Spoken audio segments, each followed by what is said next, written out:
में सीएम योगी ने महाकुंभ के लोगों का किया अनावरण, साधु संतों के साथ की बैठक, तैयारियों का लिया जायजा। मुख्यमंत्री योगी आदित्यनाथ ने रविवार को प्रयागराज पहुंचे और महाकुंभ 2025 के प्रतीक चिन्ह का अनावरण, वेबसाइट और ऐप लॉन्च किया। हेलीपैड पर उतरने के बाद सीएम वीआईपी घाट से स्पेशल बोट में संगम के लिए निकल गए। मैं आज की इस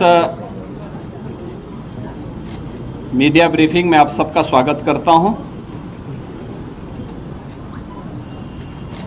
आज यहां पर हमें दुनिया के सबसे बड़े आध्यात्मिक और सांस्कृतिक इवेंट प्रयागराज महाकुंभ 2025 के लिए आयोजित इन बैठकों के क्रम में मैं आप सबका भी हृदय से स्वागत करता हूं। आज प्रातःकालीन सत्र से ही हम लोगों को प्रयागराज में आने, संगम तट पर मां गंगा, यमुना और सरस्वती के मिलन स्थल पर दर्शन करने का सौभाग्य प्राप्त हुआ। आरती और पूजन करने का भी अवसर प्राप्त हुआ। अक्षय वट, सरस्वती कूप आदि की सुंदरीकरण की योजना और लेटे हुए हनुमान जी के कॉरिडोर निर्माण के कार्य को भी और दर्शन करने का भी अवसर प्रातःकालीन सत्र में हमें हुआ है। प्रयागराज कुंभ महाकुंभ 2025 के लिए 13 अखाड़ों, खाक चौक, आचार्यवाड़ा और तीर्थ पुरोहितों के साथ हमारी बैठक संपन्न होने के बाद केंद्र और राज्य सरकार के विभिन्न विभागों के द्वारा महाकुंभ के लिए कार्य किस रूप में आगे बढ़ रहे हैं, इसके बारे में भी एक विस्तृत समीक्षा हम लोगों ने यहां पर की है। दिव्य एवं भव्य कुंभ के जो थीम प्रधानमंत्री मोदी जी ने 2019 में हम लोगों को दी थी, कुंभ भी स्वच्छ, सुरक्षित और सुव्यवस्थित हो सकता है। 2019 का प्रयागराज कुंभ उसका एक उदाहरण बना था। वह एक्सपीरियंस उत्तर प्रदेश टीम के पास है और उस अनुभव का लाभ लेते हुए 2025 के महाकुंभ की तैयारी युद्ध स्तर पर आगे बढ़ चुकी है। अब तक 5,600 करोड़ रुपए से अधिक की प्रोजेक्ट को, प्रयागराज को भी भव्य और सुंदर बनाना है। 2019 में प्रयागराज की शोभा पर पूरी दुनिया आकर्षित हुई थी।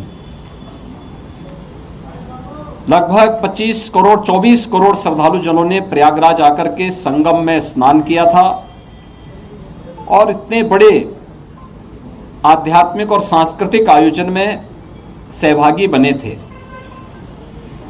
लगभग 100 के आसपास देशों के राजनयिकों ने भी यहां पर आकर के इस बड़े आयोजन में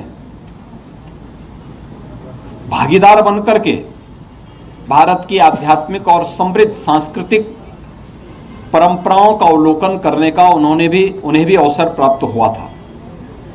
और उसी को और भव्य रूप देने के लिए हम लोगों ने यह कार्रवाई विभिन्न विभागों ने प्रारंभ की है, जिसमें उत्तर प्रदेश सरकार के साथ साथ केंद्र सरकार के भी रेलवे के द्वारा, एयरपोर्ट अथॉरिटी के द्वारा, भारतीय राष्ट्रीय राजमार्ग प्राधिकरण के द्वारा और भी अन्य विभागों के द्वारा मिलकर के बेहतरीन तरीके से अपने कार्यों को आगे बढ़ाया जा रहा है। यद्यपि जब कुंभ का आयोजन होता है तो समय संगम में जल का जो स्तर होता है उस समय लगभग ये 8 से 10 हजार क्यूसिक वाटर वहां पे होता है। आज प्रातःकालीन सत्र में हम लोगों ने देखा है जल की मात्रा भी लगभग 2.25 लाख से लेकर 2.5 लाख क्यूसिक वाटर अभी यहाँ पे जल है। जल को रिसीट होने में अभी 10-12 दिन लग सकता है, लेकिन कुंभ की तैयारी में, महाकुंभ की तैयारी में फिलहाल कोई बाधा नहीं है। और हम लोगों ने एक डेडलाइन दी है कि 15 दिसंबर तक हर हाल में सभी प्रकार के कार्य, निर्माण के कार्य संपन्न होने के साथ ही कुंभ के दायरे को भी बढ़ाने का कार्य 2013 के प्रयागराज कुंभ की तुलना में इस बार उससे दुगने से अधिक क्षेत्र में कुंभ फैलेगा।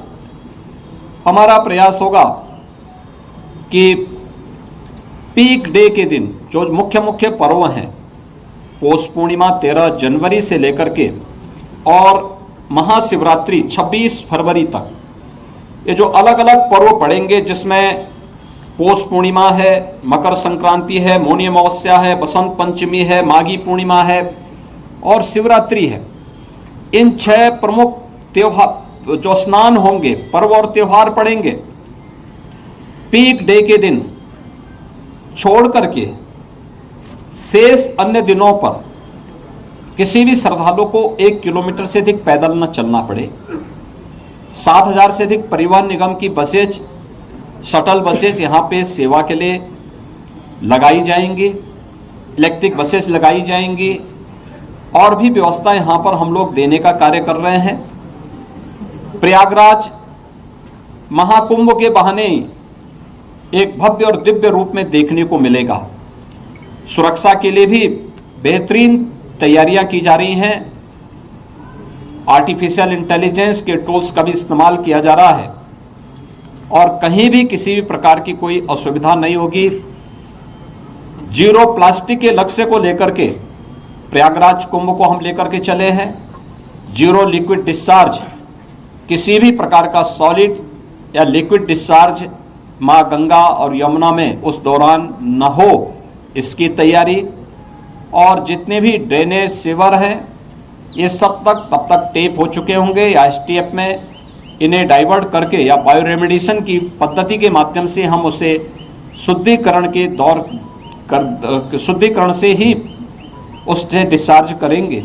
ये सारी सुविधाएं यहाँ पर हम लोग देने जा रहे हैं और मुझे पूरा विश्वास है कि प्रयागराज कुंभ 2019 ने एक मानक स्थापित किया था, उससे भी बड़े स्तर पर एक भव्य और दिव्य कुंभ को स्वच्छ, सुरक्षित और सुव्यवस्थित कुंभ के रूप में हमें स्थापित करने में सफलता प्राप्त होगी। इस संबंध में मैं आप सबका भी आह्वान करूंगा। 2019 के कुंभ के, प्रयागराज कुंभ के लिए की सफलता में आपकी भी बड़ी भूमिका थी। इस बार फिर से अपनी सकारात्मक भूमिका के साथ प्रयागराज को और भारत के सनातन धर्म के इस भव्य आयोजन को वैश्विक मंच तक पहुंचाने में आप सबका सकारात्मक योगदान होगा। आप सबको मैं एक बार फिर से धन्यवाद देता हूं, आपका अभिनंदन करता हूं। बहुत बहुत धन्यवाद जी। आज यहाँ पे लोगो भी, प्रयागराज महाकुंभ का लोगो जारी हुआ है। सर्वसिद्धि प्रदा कुंभ का जो 2019 में यहाँ का लोगो था, उसी व्यवस्था को आगे बढ़ा करके प्रयागराज जो महाकुंभ प्रयागराज 2025 का लोगो आज जारी हुआ है।